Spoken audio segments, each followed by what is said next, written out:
नमस्कार, मैं हूं आशुतोष और आप देख रहे हैं सत्यहिंदी.com। सत्यहिंदी.com के खास कार्यक्रम आशुतोष की बात में आपका स्वागत है। बातचीत शुरू करूं उसके पहले एक छोटी सी अपील।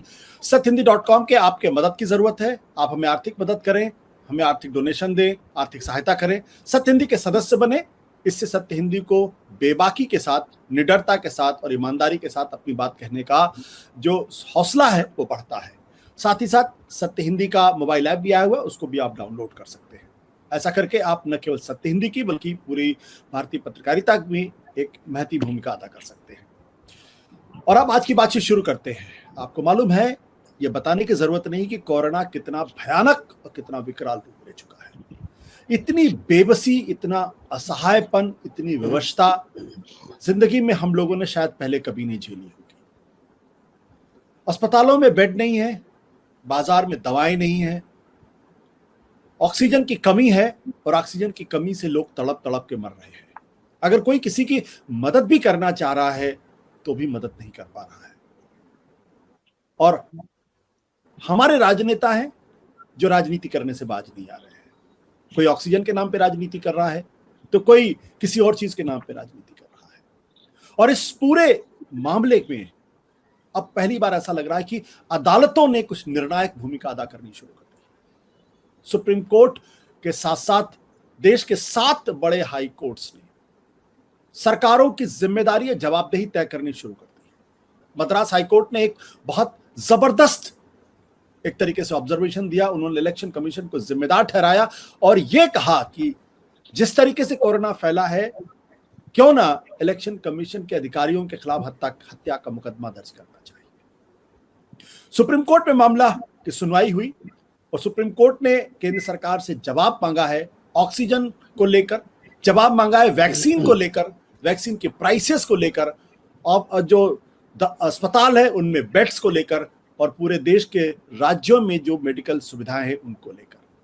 अब इसका कितना असर पड़ता है देखने वाली बात होगी, लेकिन ऐसा लगता है जैसे सरकारें सोई हुई हैं। केंद्र सरकार को कुछ दिनों पहले दिल्ली हाई कोर्ट ने जम के फटकार लगाई थी और कहा था बेग बॉरोवर स्टील, यानी भीख मांगो, उधार लो या चोरी करो, लेकिन लोगों को ऑक्सीजन दो। आज दिल्ली की सरकार को जबरदस्त फटकार लगाई है दिल्ली हाई कोर्ट ने और कहा है कि अगर आपके बस का नहीं है तो आप बता दीजिए, हम केंद्र सरकार के अधिकारियों को लगाने की बात करें। लेकिन क्या राज्य सरकारों को, केंद्र सरकारों को और खासतौर मोदी सरकार को इस बात का अंदाजा है, इस बात का एहसास है कि उनकी अपनी लापरवाही की वजह से या समय पर काम न उठाने की वजह से कितने लोगों की जानें जा रही हैं? और इस पर जब मीडिया कुछ कहता है और खासतौर अंतर्राष्ट्रीय मीडिया जब कुछ कहता है तो मिर्ची लग जाती है। ताजा उदाहरण जो है वो द ऑस्ट्रेलियन नाम का अखबार है। द ऑस्ट्रेलियन नाम के इस अखबार ने अपने कॉलम में लिखा, और जो लिखा वो बहुत महत्वपूर्ण है। अहंकार, अतिराष्ट्रवाद और अफसरशाही की अक्षमता की वजह से भारत में इतना विकराल संकट खड़ा हुआ है। भीड़ पसंद प्रधानमंत्री जहां गदगद है वहीं जनता का गला घुट रहा है। यह कहानी है भयानक कोहराम मचने की।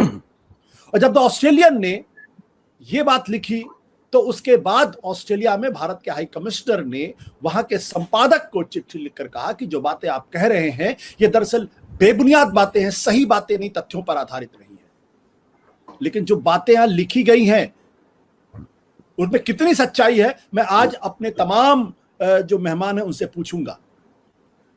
लेकिन इसी के साथ साथ सिर्फ द ऑस्ट्रेलियन अखबार ने नहीं लिखा है, बल्कि इस वक्त अंतर्राष्ट्रीय स्तर पर, अंतर्राष्ट्रीय अखबार में, अंतर्राष्ट्रीय मीडिया में भारत के बारे में, भारत की सरकार के बारे में जो कुछ लिखा जा रहा है वो निहायत अशोभनीय है। लंदन का एक अखबार है द गार्डियन ने लिखा है भारत सरकार ने अपने नागरिकों को महामारी की दूसरी लहर को झेलने के लिए अनाथ छोड़ दिया है। ये 23 अप्रैल का अखबार है। एक दूसरा अखबार है फाइनेंशियल टाइम, जो बहुत ही सोबर, बहुत ही गंभीर माना जाता है। उसने लिखा है महामारी ने अहंकार को सजा दी है।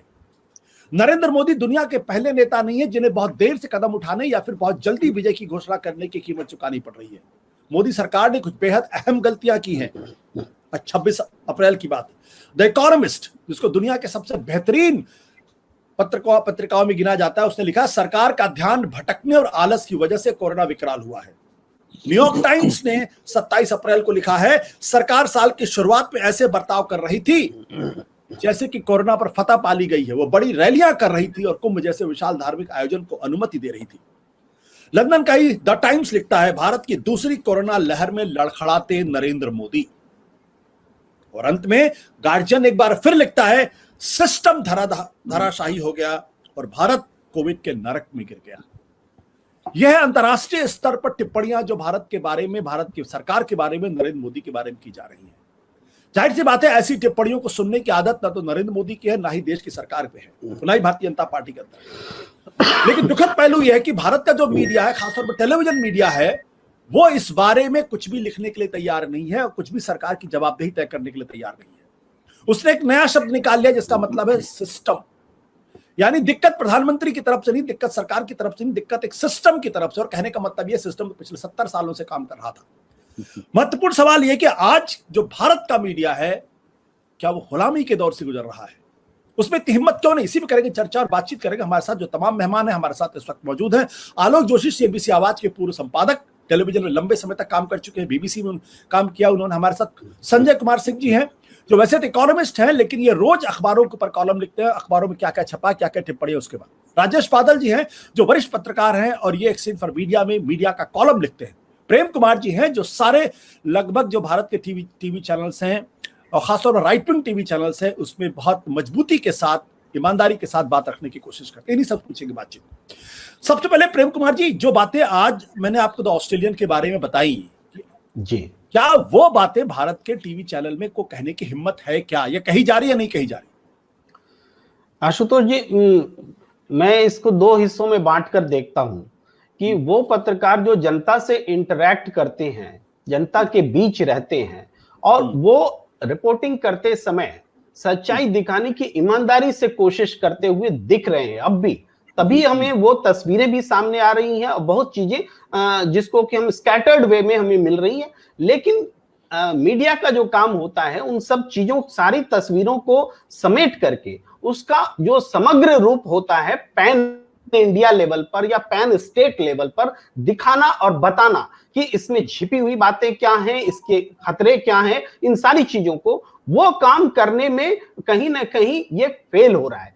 हो क्या रहा है, इसको थोड़ा सा हम और एक्सप्लेन करते हैं कि ये मीडिया ये कह रहा है कि मौत हो रही है, ऑक्सीजन की कमी है, बेड की कमी है, लेकिन इसके लिए जिम्मेदार कौन है, ये बोलने से उनके मुंह पर जैसे ताले लग गए हैं। इसके लिए जैसे आपने बताया कि सिस्टम एक शब्द इजाद कर लिया गया है। कहीं ना कहीं जो सत्ताधारी सत्ता है, चाहे स्टेट की सत्ता है या सेंटर की सत्ता है, उनके खिलाफ बोलने के लिए वो जो दमखम होना चाहिए था, जो ईमानदारी मीडिया में दिखनी चाहिए, तो ये इसका दोष मैं रिपोर्टर पर कतई नहीं देता। रिपोर्टर ईमानदारी से रिपोर्टिंग कर रहे हैं, लेकिन उनको जो पूरे समग्र रूप में तस्वीर दिखाने की जरूरत थी, वो तस्वीर दिखाने में ये पीछे हट रहे। लेकिन मैं सिर्फ मीडिया पर, आप कह रहे हैं, मैं इसको न्यायपालिका से भी जोड़ता हूं।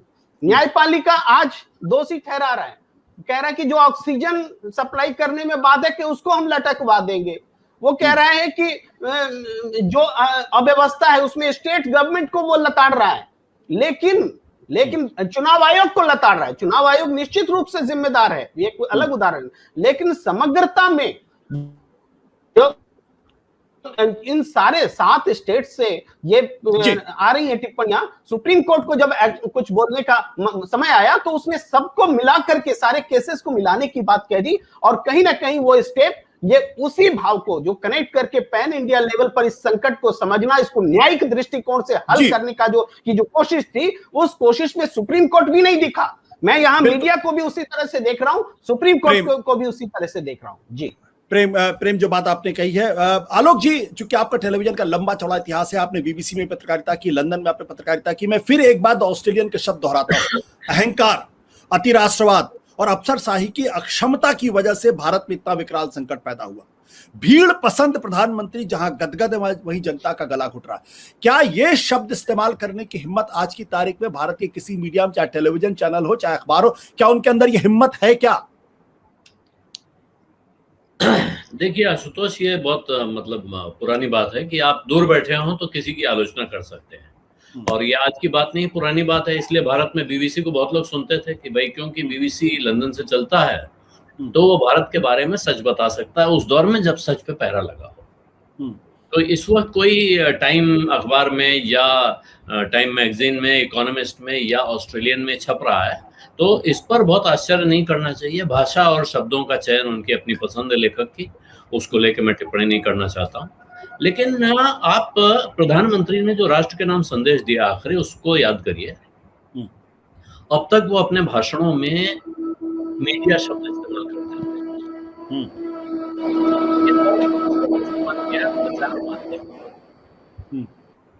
अब आप समझ लीजिए कि वो जो मीडिया जिसको कहते हैं, अखबार, टेलीविजन, जो कुछ भी हैं, इनको अब प्रधानमंत्री क्या समझते हैं या ये व्यवस्था क्या समझती है? ये व्यवस्था उसको प्रचार माध्यम समझती है। प्रचार माध्यम का काम है मेरा प्रचार करना, और ये प्रचार करना क्यों काम हो गया है? क्योंकि अखबारों का जो मूल मॉडल है, बिजनेस मॉडल अखबारों का, टेलीविजन चैनल्स का, वो डिसरप्ट हो गया है। उसके पास पैसा आने के जो रास्ते थे, वो ज्यादातर रास्ते बंद हो गए हैं। आलोक जी, मैं माफ करिएगा, आलोक जी माफ करिएगा, सरकार का विज्ञापन। आलोक जी माफ करिएगा, मैं आपको रोक रहा हूं। मैं आपको 26/11 की घटना की तरफ ले जाता हूं। 2008 में 26/11 की घटना हुई थी। आपको याद है उस वक्त टेलीविजन चैनल ने जिस तरीके से रिपोर्टिंग की थी और टीवी चैनल जिस तरीके से बातें कर रहे थे, देश के गृह मंत्री को सिर्फ कपड़े बदलने की वजह से इस्तीफा देना पड़ गया था। जो देश के महाराष्ट्र के जो मुख्यमंत्री थे और उप मुख्यमंत्री थे, उनको अपना पद छोड़ने के लिए मजबूर होना पड़ा था, और ऐसा पहली बार हुआ था। 2 दिन के अंदर 3 बड़े नेताओं को इस्तीफा देना पड़ा था। आज ये सवाल क्या देश के गृह मंत्री से पूछा जा सकता है कि आप बड़ी बड़ी रैलियां क्यों कर रहे थे? देश के प्रधानमंत्री सवाल पूछा जा सकता है कि आप बिना मास्क लगाए, बिना सोशल डिस्टेंसिंग का पालन कराए हुए आप रैलियां क्यों संबोधित कर रहे थे?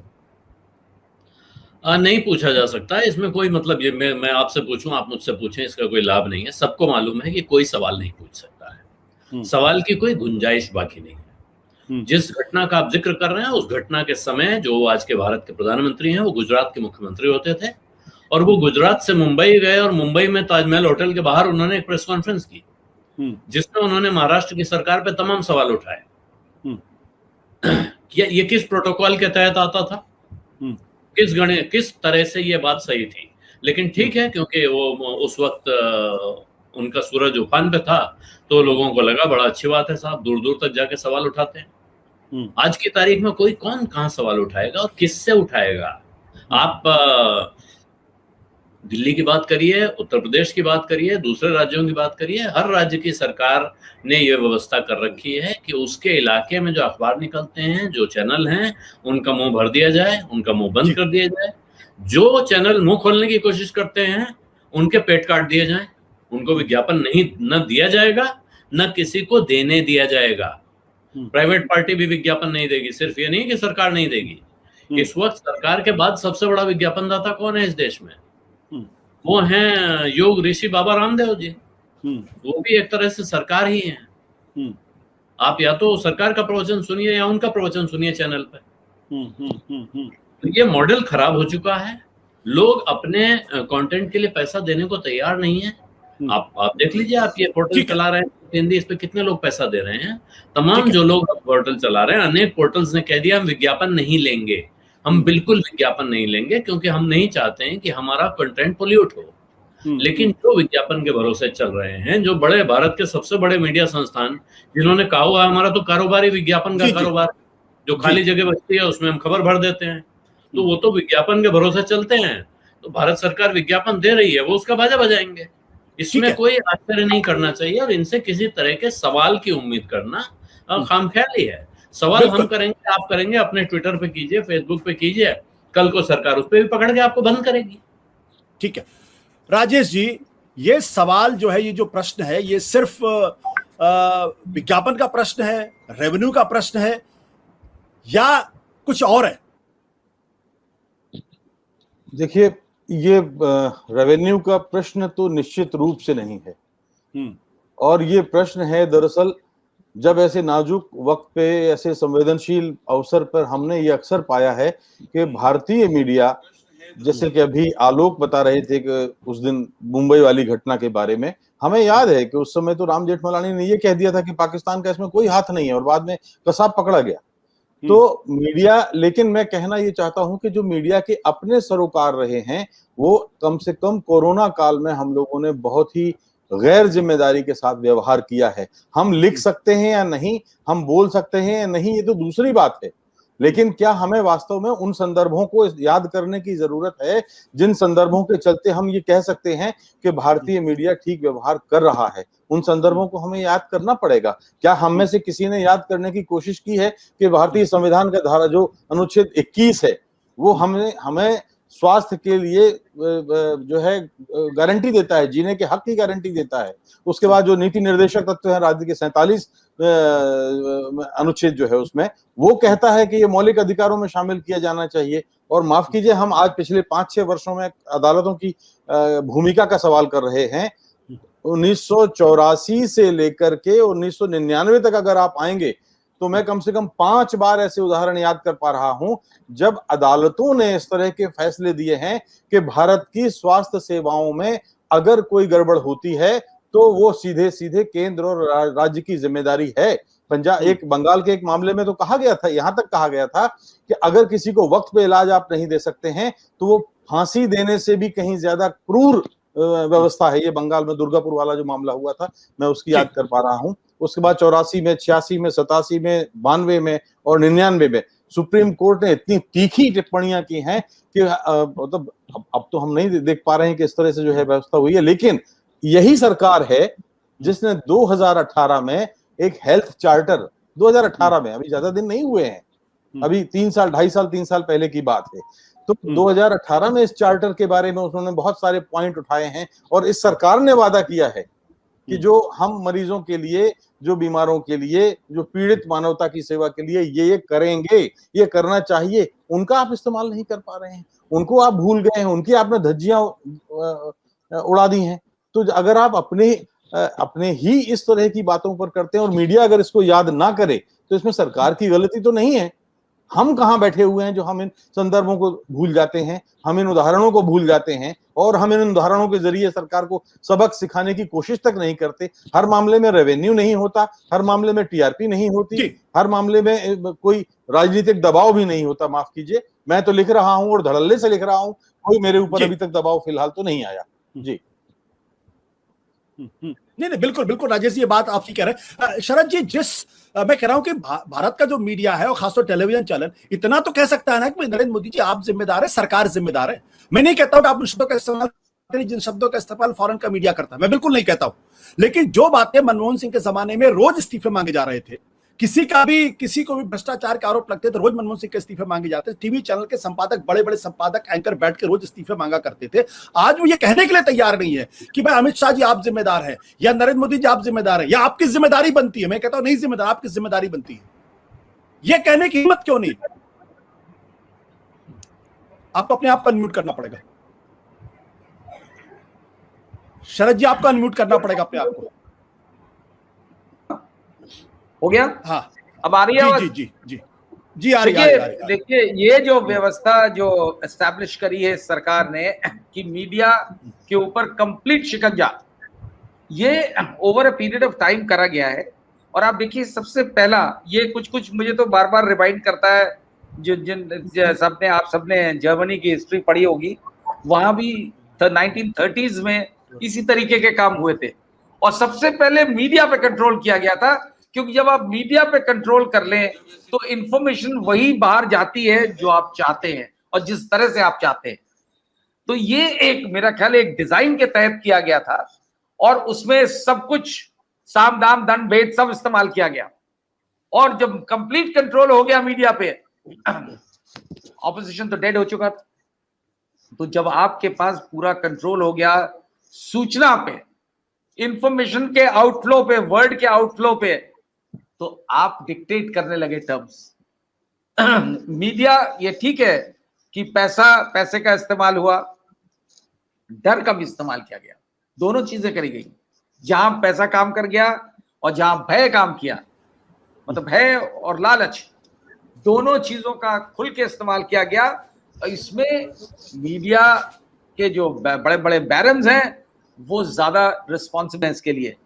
एक ऑर्डिनरी रिपोर्टर को मैं नहीं ब्लेम करता हूं, क्योंकि उसकी तो नौकरी आज, अगर किसी लखनऊ के संपादक ने बड़ी बड़ी हेडलाइंस छापी हैं 3 दिन पहले, जो सो कॉल्ड वार्तालाप हुई थी एडिटर्स के साथ, जो पता नहीं जिसको मेरे हिसाब से प्रवचन था वो जी। उसकी बड़ी बड़ी हेडलाइंस काफी, किस तरीके से क्या कमाल का काम कर दिया है सरकार ने उत्तर प्रदेश में, तो बिल्कुल कोई इसी प्रकार की कोई कमी नहीं है।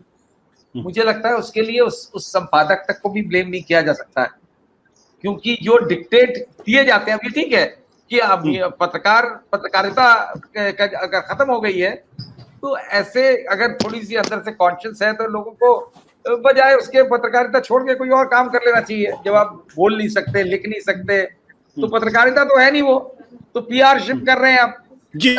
तो उससे अच्छा मेरे तो हमेशा से मानना ये था कि जब आप पत्रकारिता की अगर ये स्टेज आता है तो सच्चा पान की दुकान खोल लीजिए। लेकिन भाई अब लोग अपनी नौकरी बचाने के लिए कुछ भी करते हैं, और इतना ज्यादा इंटिमिडेशन है कि आप देख लीजिए जो प्रधानमंत्री की प्रेस कॉन्फ्रेंस वगैरह तो बड़ी रेयर चीज हो गई है, अब तो जमाना खत्म हो गया प्रेस कॉन्फ्रेंसेस का। जो सो कॉल्ड एक्सक्लूसिव इंटरव्यूज भी होते हैं, आपने देखा किस तरीके से सवाल पूछे जाते हैं, कैसे स्पॉन्सर्ड, वो बाकायदा जो लिख करके दिया जाता है और वो जवाब आ जाते हैं। वो यहाँ यूपी में होता है कि अगर आपको अगर इंटरव्यू चाहिए तो पूरे लिख करके आप सवाल दीजिए, उसके जवाब आपको मिल जाएंगे। जब ऐसी स्थिति आ जाए तो ये दुर्भाग्य है, पत्रकारिता का बहुत बड़ा दुर्भाग्य है कि किस स्टेज पे आ गया है। लेकिन हकीकत यही है कि आप वही छापेंगे, आप वही बोलेंगे जो आपको कहा जाएगा बोलने। और ये स्टेज, ये अखबारी और मीडिया के जो मालिक हैं, उन लोगों ने कही कि उनके कहने पे एडिटर्स बनाए जाते हैं, हटाए जाते हैं, तो एडिटर्स नहीं रह गए, वो उनके गुलाम हैं, उनके मुलाजिम हैं, जिनको कि डायरेक्ट किया जाता है कि ये करोगे, अपना दिमाग कहीं और रख के आओ जी। ये एडिटर्स की स्टेज है। और हमारे आप सबको मालूम है, नाम गिनवाने की जरूरत नहीं है, कितने एडिटर्स हैं और एंकर्स हैं जिनको जॉब छोड़ने पड़ गए हैं, जिनको निकाला गया, इनको कंपेल किया गया कि रिजाइन कर दें या निकाल दिए गए, क्योंकि उनके अपना दिमाग था और वो अपने दिमाग के हिसाब से एज ए गुड पत्रकार वो सवाल उठते थे और सवाल पूछते थे। ठीक तो आज की स्टेज ऐसी हो गई। बिल्कुल शरद जी। संजय कुमार, राजीव मैं आपके पास आ रहा हूं, मैं संजय जी बहुत देर से इंतजार कर रहा हूं संजय जी, लेकिन इसी देश के अंदर टेलीग्राफ अखबार भी है, और टेलीग्राफ अखबार की जो हेडलाइंस हैं वो बहुत घातक, बहुत मारक हेडलाइंस, और वो हिम्मत के साथ लिख रहे हैं। लेकिन ना तो बाकी के अखबारों की हिम्मत, और आप रोज कॉलम लिख रहे हैं, वो हिम्मत बाकी के अखबार क्यों नहीं दिखा पा रहे, क्यों नहीं कह रहे हैं वो बातें। और आज जब देश इतने बड़े अनप्रेसिडेंटेड क्राइसिस से गुजर रहा है, तब भी अगर ये पत्रकार अगर खड़े होकर अपनी बातों को नहीं रख सकते तो उनको पत्रकारिता करने का क्या हक है। बिल्कुल सही बात कहा आशुतोष। मैं एक चीज, छोटी सी चीज जोड़ना चाहूंगा इसमें। एक उदाहरण मैं दूंगा लखनऊ के एक छोटे से अखबार का। एक 4 PM इवनिंगर यहां से निकलता है, आफ्टरनून पेपर है, और मुझे कभी कतई उम्मीद नहीं थी, मैं उसको कभी सीरियसली नहीं लेता था। लेकिन आज के कोरोना के दौर में जिस तरीके से वो रोज एक, उसका जो संपादक है, यंग ऐसा लड़का है संजय शर्मा, जिस तरीके से वो वीडियो जारी करता है और सरकार से सवाल उठाता है, अनबिलीवेबल, अनबिलीवेबल है। और कितने दिन वो बाहर रह सकेगा योगी राज में, ये बड़ा ये और ये सोचने की बात है कि उसके बावजूद लोगों में हिम्मत है अभी भी। इसका मतलब है कि आवाज उठाने का दम है लोगों में, उनके पास फोरम नहीं हो लेकिन स्टिल उठा रहे हैं। और आज आप देख लीजिए, आज हम लोग बैठे हुए जो डिस्कस कर रहे हैं, ये इसलिए मुमकिन हो पाया कि इंडिपेंडेंट मीडिया, अब ये इसको भी बंद करने के तमाम तरीके ढूंढे जा रहे हैं जी। समय बताएगा क्या करते हैं ये लोग। संजय जी। आशुतोष जी, मैं इसको ऐसे देखता हूँ कि ये बाकायदा प्लान करके किया गया है, और ऐसे ही नहीं हो गया है, हुआ इसलिए कि हम लोग का मतलब जो स्टेट पे हैं वो लोग ऐसे हैं, ऐसा चाहते हैं। ये कहना बिल्कुल बेकार है कि पैसे के लिए लोग, विज्ञापन के लिए लोग डरते हैं और गलत छापते हैं। विज्ञापन के लिए नहीं डरते हैं, उनका अपना अंतःकरण साफ नहीं है। वो डरते हैं कि हम अगर सच बोलेंगे और सरकार के खिलाफ जाएंगे तो किसी न किसी मामले में फंसा दिए जाएंगे। ये ठीक है कि किसी को किसी न किसी मामले में फंसाया जा सकता है, लेकिन हमने अगर कुछ गलत किया होगा और छिपा के रखा होगा तब मेरा डर ज्यादा होगा, वरना मुझे किसी से डरने की क्या जरूरत है। तो ज्यादातर लोग वैसे हैं जो कुछ गलत करके रखे हैं या कुछ गलत फायदा चाहते हैं, इसलिए गलत स्वेच्छा सुविधा से करते हैं। जहां तक मुनाफे की बात है, आदमी को कितना मुनाफा चाहिए? अगर कोवैक्सीन का जो टीका है, जिसका दाम अलग अलग 3 राज्यों के लिए 150 रुपए के अंतर पर तय कर दिया गया है और लगभग स्वीकार हो चुका है, वो दवा करोड़ों में बिकनी है। अगर 1 पैसे का फर्क होगा तो करोड़ों में अंतर पड़ेगा, लेकिन यहाँ 150 रुपए एक फाइल पे अंतर रख रहे हैं। कितना मुनाफा चाहिए आपको? 1 लाख करोड़ रुपए की बात कर रहे हैं। एक आदमी को जीने खाने के लिए कितने पैसे की जरूरत होती है? पूरे जीवन में एक आदमी कितना कमाता है? 1, 2, 3, 4, 5 करोड़। हम सब औसत कमाने वाले लोग इतने ही कमाएंगे जीवन भर में, और कितना कमाएंगे? हम सब लोग इतना ही कमाएंगे। लेकिन यहाँ तो वो लक्ष्य ही नहीं है। लक्ष्य बिजनेस करने वाला आदमी, पैसा कमाने वाला आदमी कच्चा माल बोरी में खरीदता है और खुदरा में बेच देता है। जितने में खरीदता है उतने बेचता है, सिर्फ बोरी के पैसे के मुनाफे में उसका काम चल जाता है। यहाँ मुनाफे का अंत नहीं है। टेलीग्राफ की बात करूंगा, एक ही ग्रुप का है, आनंद बाजार पत्रिका और टेलीग्राफ एक ही ग्रुप के हैं। टेलीग्राफ के एडिटर से पूछा गया है कि आप सरकार के कितने खिलाफ है, आनंद बाजार क्यों ऐसे सरकार का? एडिटर ने कहा कि मैं अपने अखबार के बारे में जानता हूँ। और अगर आनंद बाजार समर्थन कर रहा है तो जाहिर है उसका जवाब आनंद बाजार के मालिक देंगे या आनंद बाजार के संपादक देंगे। टेलीग्राफ तो करके दिखा रहा है कि किया जा सकता है और कोई कुछ नहीं कर सकता है। ठीक है, किसी को आप गलत मामले में फंसा सकते हैं और फंसाया जाता रहा है, और बचने वाले बचते रहे हैं, फिर भी अपना काम करते रहे हैं। विनीत नारायण ने सुप्रीम कोर्ट के मुख्य न्यायाधीश के खिलाफ खबर लिखी, किताब लिखी, खबरें कहाँ गिरफ्तार हुए? कोई मुकदमा नहीं चला। प्रशांत भूषण के खिलाफ क्या हुआ? कुछ नहीं हुआ। 1 रुपए का जुर्माना हुआ। हालांकि अभी वो जो ट्रोल सेना है जो बदनाम करती है और ये साबित करने पे लगी है कि प्रशांत भूषण उनको जुर्माना हो गया तो बहुत खराब हो गया वगैरह वगैरह, वो अलग चीज है, मैं उसको नहीं मानता। लेकिन मेरा मानना है कि अगर हम कुछ करना चाहेंगे तो बिल्कुल कर सकते हैं, कोई रोक नहीं सकता है। और आज के अखबार ऐसे हैं तो बिल्कुल इसलिए है कि वो ऐसा ही होना चाहते थे। और ये आज की बात नहीं है, 40 साल में हुआ है, 25, 30, 40 साल में हुआ है। और शुरू से लोग भरे गए एक विशेष सोच के। मुझे याद है जनसत्ता में हम लोग 5 एडिशन निकलता था और हम लोग देख के बता देते थे किसने बताया, किसने बनाया होगा। एकदम अलग अलग आदमी अलग अलग ढंग का अखबार बनाता था। 5 एडिशन देख के हम लोग बता देते थे कि ये इसने बनाया, इसने बनाया। सब लोग आप दीजिए अखबार बनाने वालों को इतनी आजादी, तो वो लोग रहे नहीं अखबार में। अखबार में वो रह गया जो बेचारा नौकरी करने के लिए मजबूर है, और संपादक उसको कहेगा निकाले तुमने इसको सिंगल कॉलम कहा था, तुमने 4 कॉलम क्यों लगा दिया? तो वो बेचारा नौकरी करेगी, 4 कॉलम में लगाया। मैंने जब ट्रेडी था, जिस दिन ज्वाइन किया था, उसके महीने 2 महीने बाद मुझे सिटी पेज में, महीने 2 महीने नहीं, साल भर होगा, मैंने बहुत शुरू में ही मुझे सिटी पेज की खबरें दी गई, सिटी पेज बनाना था और डमी बना के दिया गया ये 4 कॉलम, ये सिंगल कॉलम। मैंने फेंक दिया कि नहीं लगाऊंगा, और नहीं लगाया। मैंने सिंगल कॉलम को 4 कॉलम, 4 कॉलम को सिंगल कॉलम, जो मुझे जैसे ठीक लगा वैसे मैंने बना दिया। अगले दिन चीफ रिपोर्टर ने इतनी बड़ी रिपोर्ट बनाई और कहा कि मैंने जो कहा था वो नहीं किया गया। मैंने कहा मैं बनाऊंगा, मैं अपने हिसाब से बनाऊंगा, आप बनाओ अपने हिसाब से बनाओ। अलग अलग आदमी इसीलिए होता है, नहीं तो आप चपरासी को दे दो, पेज बनाने के लिए बनाता, मुझे क्यों दिया? तो ये अपने अधिकार की लोग बात नहीं करते हैं। जो कहा जाता है वो कर देते हैं, क्योंकि जो कह रहा है वो आपको सुविधा दे सकता है। चीफ रिपोर्टर को अगर मैं खुश रखता तो चीफ रिपोर्टर मुझे सुविधा देता। हालांकि मुझे ऐसी कोई दिक्कत नहीं, मुझे चीफ रिपोर्टर जी संजय जी कोई शिकायत नहीं हुई। लेकिन बात यही है कि हर आदमी अपने फायदे के लिए अपने लालच में लगा हुआ है, और जो कहा जाता है वो करता है ताकि कुछ फायदा मिल जाए, और वो फायदा का स्तर बहुत गिर गया है, बहुत कम। ठीक है, राजेश जी आपको जोड़ना चाहते हैं बीच? सॉरी मैंने आपको बीच में रोका था। राजेश नहीं कोई बात नहीं। मैं तो सिर्फ शरद भाई की बात को आगे बढ़ाना चाहता था कि उसमें 2 उदाहरण ऐसे थे कि जहां शरद भाई ये कह रहे थे कि कितने एंकर और कितने संपादक ऐसे हैं जो इस वक्त अपनी रीढ़ को बचा कर रखे हुए हैं।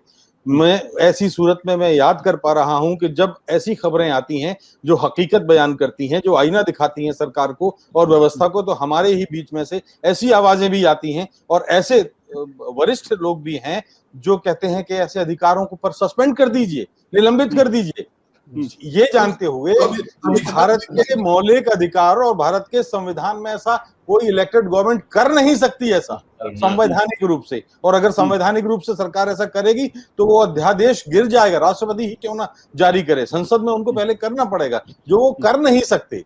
तो फिर ऐसे बोगस किस्म के, पिलपिले किस्म के तर्क रखने का क्या मतलब है कि आप ऐसे अधिकार निलंबित कर दीजिए। दूसरी बात मैं ये जोड़ना चाह रहा था कि जैसे अभी टेलीग्राफ का उदाहरण दिया था, मैं हिंदी में भी आपको बता रहा हूं, मैं मध्य प्रदेश के आंकड़े देख रहा हूं।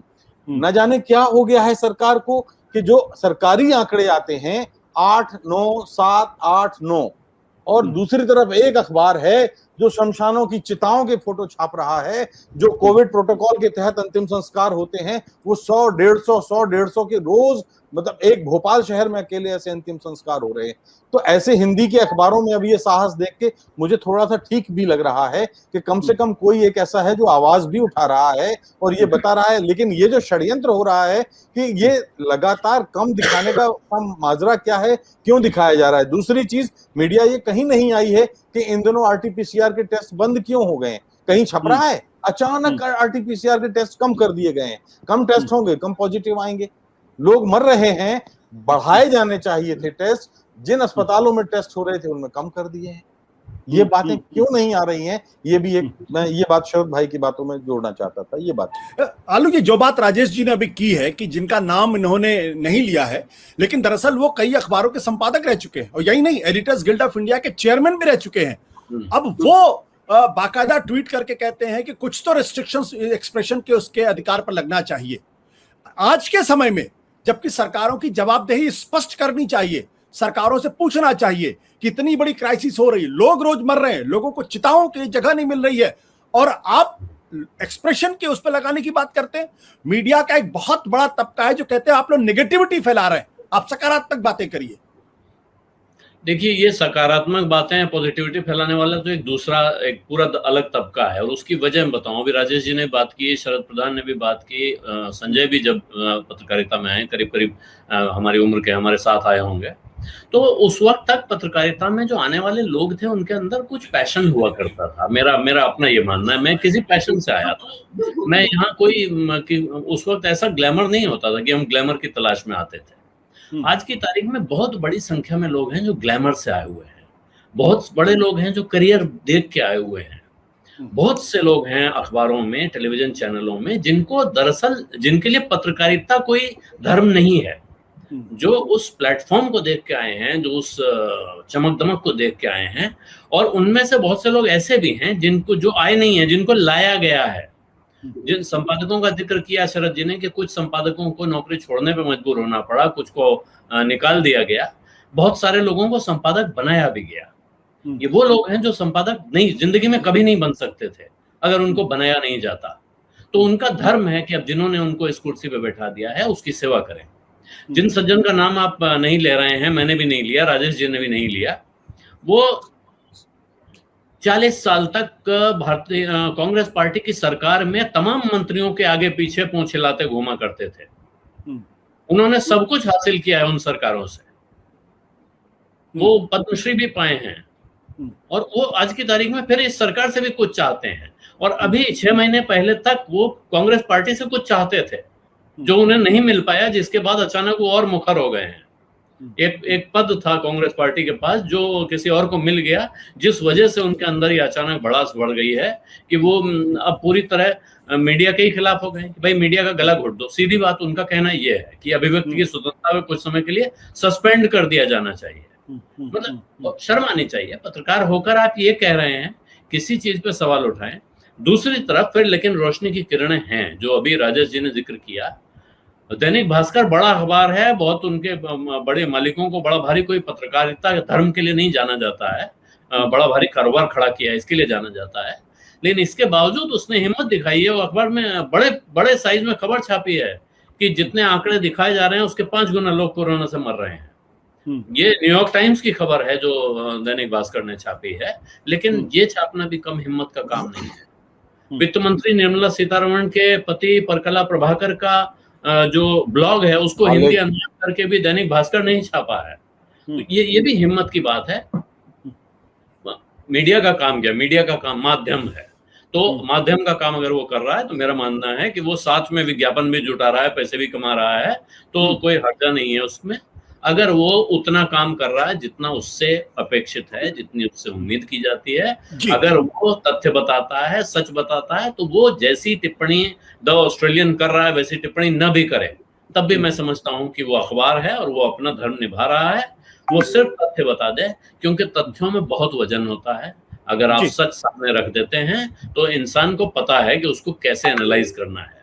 हर चीज एनालाइज करके बताए जाने की जरूरत नहीं होती है। बिल्कुल आलोक जी, मैं नहीं चाहूंगा कि आप अपने आप को ज्यादा एक्सर्ट करें, क्योंकि अभी भी आप कोरोना से पूरी तरीके से अभी भी आपका इलाज चल रहा है। प्रेम, जो सवाल जैसे अखबारों को लेकर तो चर्चा हो रही कि अखबारों ने कुछ हिम्मत दिखाई, कई अखबार हैं जिनको मैं मानता हूं कि उन्होंने हिम्मत दिखाई है, और कुछ बड़े अखबार भी हैं जो अच्छी खबरें लगातार करते आ रहे हैं, लेकिन टेलीविजन के अंदर वो हिम्मत नहीं दिखाई पड़ती है। टेलीविजन के अंदर आज भी जवाबदेही तय करने की बात नहीं की जाती। आप चूंकि तमाम टीवी चैनल्स के डिबेट्स में रहते हैं और वहां आप बाकायदा आप अपने पक्ष को मजबूती के साथ रखते हैं, ये टीवी के अंदर ये बीमारी क्यों है, किस लिए है, क्या कारण है? देखिए आशुतोष जी, प्रिंट से मैंने भी लंबे समय काम किया शुरुआती दौर में, और उसके बाद टेलीविजन में भी रहा। कुल मिलाकर 25 साल मैंने पत्रकारिता में समय दिया, और दोनों में एक अनुभव जो फर्क है प्रिंट और टेलीविजन में, वो निश्चित रूप से वो जब टेलीविजन में, जैसे थोड़ी देर पहले चर्चा भी हो रही थी कि आकर्षण के कारण भी लोग टेलीविजन में आए, करियर बनाने के लिए आए, और एक समय ऐसा था लोग नौकरी छोड़ करके टेलीविजन मीडिया में आ रहे थे, वो भी दौर था। सरकारी नौकरी छोड़ करके आ रहे थे, आईएएस की तैयारी कर रहे थे, छोड़ करके टेलीविजन मीडिया में आ रहे थे। एक ग्लैमर था, रहा, पर वो उसमें प्रिंट में और इसमें बेसिक फर्क क्या है, मैं बहुत व्यवहारिक तरीके से बताना चाहता हूं कि जब मैं कभी दैनिक भास्कर छोड़कर मैंने सहारा समय टेलीविजन चैनल ज्वाइन किया था, 2001 की बात है, तो उस समय जो गॉसिप्स चाय की दुकान पे होती थी दैनिक भास्कर में, वो ये होती थी कि हमारी चिंता क्या है, आपकी चिंता क्या है, उस बारे में बात होती थी। और जब मैं टेलीविजन मीडिया में आया तो यहाँ जो गॉसिप होती थी, तुमने कहां से कौन से ब्रांड के कपड़े पहने हो, तुम कहां, तुम्हारा ये क्या, मतलब दोनों एक बड़ा फर्क दिखता था। तो ये फर्क मैंने शुरू से देखा है।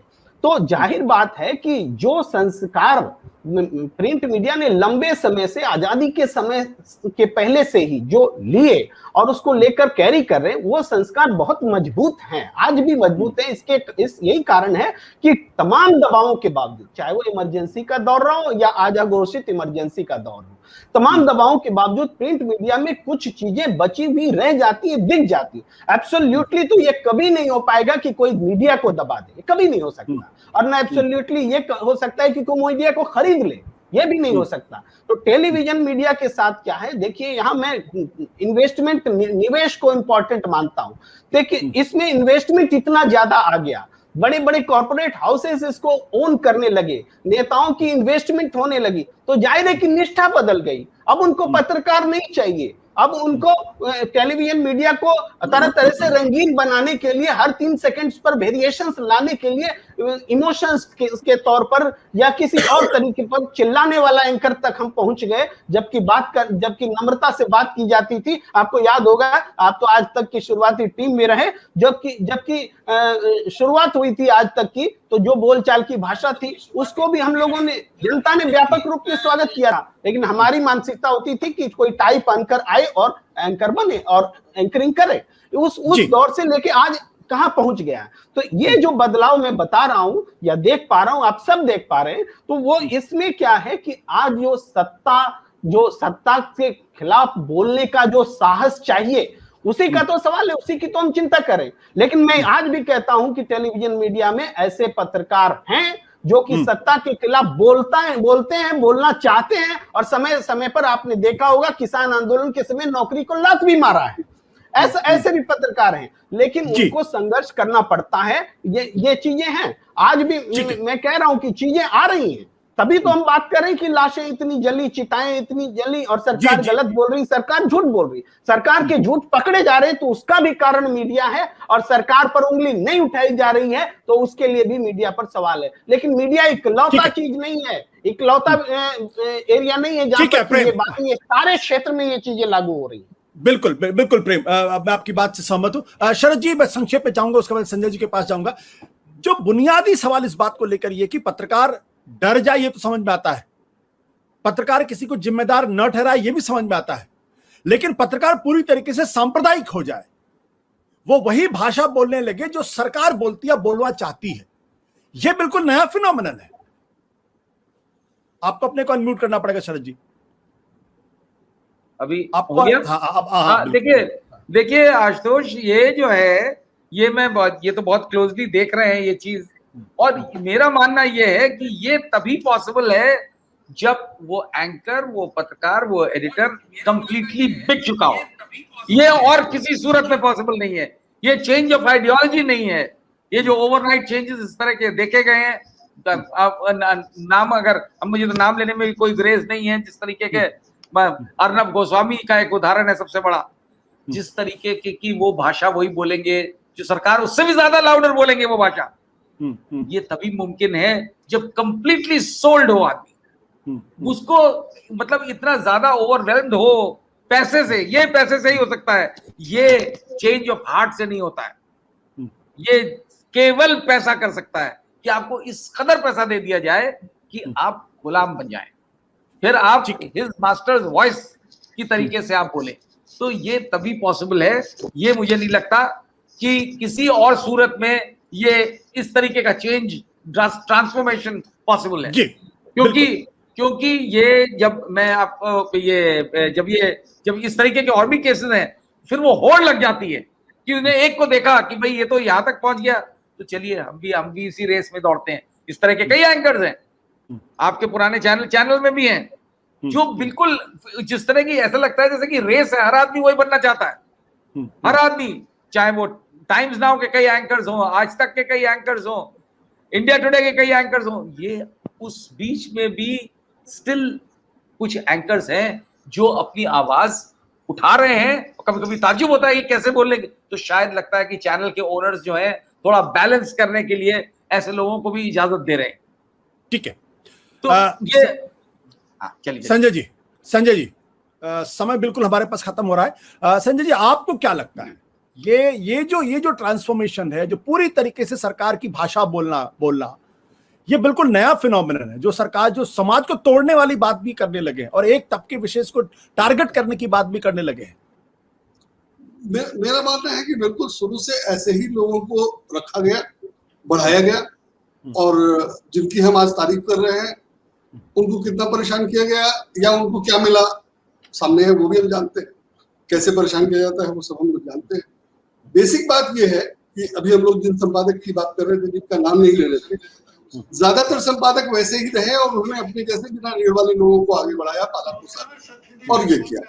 मैंने जब जनसत्ता ज्वाइन किया तो कोई भी रिपोर्टिंग में आता है, कोई भी रिपोर्टिंग ही करना चाहता है, डेस्क की नौकरी तो कोई करना नहीं चाहता, लेकिन मुझे डेस्क पे रखा गया और मैं रिपोर्टिंग में जाने के लिए छटपटाता रहता था। तो मुझे कुछ दिन में समझ में आ गया कि मैं जो चाहता था वो यहाँ नहीं हो रहा है, या मैं वो नहीं कर पाऊंगा। कारण चाहे जो, मैं टेस्ट दे के आया था, मेरी कोई सिफारिश नहीं थी, और जब रिपोर्टिंग में नहीं जा पाया तो मुझे लग गया कि मैं रिपोर्टिंग नहीं कर सकता। तो मुझे लगा कि मुझे क्या करना चाहिए, और चूंकि मैं पत्रकारिता के अलावा कुछ नहीं कर सकता था, तो पहली चिंता यही थी कि पैसे कमाने की व्यवस्था की जाए। तो मैंने तमाम प्रयास करने के बावजूद मैंने ये तय कर लिया कि मैं अनुवाद करके अपना घर चला लूंगा और बाकी पत्रकारिता करूंगा। मुझे बहुत पैसे नहीं चाहिए थे, बहुत पैसे की शौक नहीं थी, बहुत लालच नहीं था और बहुत जरूरत नहीं थी। चल गया, मैंने अपनी व्यवस्था कर ली। मैं अपना रंगबाजी से आज भी बहुत मस्त हूँ, जो मैं सुचाता हूँ तो लिखता हूँ। लेकिन मैं अब देखता हूँ कि आगे वही लोग बैठे हैं जिनका वेस्टेड इंटरेस्ट है, जिनकी पूंछ कभी इधर से खींची जा सकती है, कभी इधर से खींची जाती है। तो आप काम करेंगे कैसे? अभी संजय शर्मा जी का नाम लिया इन्होंने। संजय शर्मा जी का अखबार है, संजय शर्मा जी को मैं मिला हूँ, उनका अखबार पढ़ता रहता हूँ। उनको अगर परेशान किया जा सकता, उनके खिलाफ कोई ईडी वेडी की जांच बिठाई जा सकती तो बिठाई गई होती अभी तक, लेकिन नहीं बैठाया। तो पहले अपना दामन साफ रख करके तब आप ईमानदारी से काम करेंगे तो चलेगा। लेकिन चूंकि ज्यादातर लोग चाहते हैं कि जल्दी पैसा मिल जाए, जल्दी ग्लैमर मिल जाए, जल्दी। उस समय तो ये भी था कि टीवी पे टॉक मिल जाए तो बड़ा अच्छा है, टेलीविजन पे बुलाए जाने लगे तो बड़ा अच्छा है। मैं उस मुकाबले बहुत कम जगह जा पाया और सब ये सब जान पहचान सिफारिश से होता था और तमाम समझौते करने पड़ते थे, जो मैंने नहीं किया। तो मैं आज बस्ती में लिख सकता हूँ। बस इतनी सी बात है। और मुझे लगता है कि ये एकदम प्लान करके बाकायदा किया गया है, जो उन संपादकों ने किया है जो बीजेपी कांग्रेस दोनों में घूमते रहते हैं। दोनों जगह किसी को कोई प्रॉब्लम नहीं। ये दोष सिर्फ बीजेपी का नहीं है, बीजेपी ने ये करवाया जरूर है, लेकिन उसके हित में हो गया है। और अब पत्रकारिता में वैसे ही लोग ज्यादातर, और कम से कम अच्छी पोजीशन में वही लोग बैठे हैं जो सरकार का। मैं रोज खबर, रोज शीर्षक से लिख रहा हूँ कि शीर्षक में खेल होता है, रोज हर अखबार में। प्लेसमेंट वगैरह में तो है ही है, मैं रोज वही बताता हूँ, वही बताना चाहता हूँ। तो बहुत बुरा हाल है और ये प्लान करके किया गया है मेरे हिसाब से। आशुतोष अपने को अनम्यूट कीजिए। जो पत्रकारिता का मूल सिद्धांत क्या है कि सच कहने की हिम्मत अगर आपके पास है तब तो आप पत्रकारिता में रहिए, अगर सच कहने की हिम्मत नहीं तो पत्रकारिता में मत रहिए। सच कई हो सकते हैं, इसमें कोई दो राय नहीं, सच के कई रूप हो सकते हैं, लेकिन सच तो सच है जो आप महसूस करते हो उसमें तो बोलिए। अगर आज के समय में जब इतना बड़ा क्राइसिस है, जब हम असहाय बेबस अपने को महसूस कर रहे हैं, जब हर वक्त चारों तरफ एक फोन आता तो डर जाता है, उस वक्त भी अगर आप सच नहीं बोलेंगे तो फिर आप कब बोलेंगे? इसलिए मेरी अपने तमाम बंधुओं से, तमाम दोस्तों से यही उम्मीद है, उनसे यही कहूंगा कि अब सच कम से कम बोलने का वक्त है, बोलिए। अगर अभी नहीं बोल पाएंगे तो फिर कभी नहीं बोल पाएंगे। नमस्कार, धन्यवाद, शुक्रिया। बहुत बहुत धन्यवाद।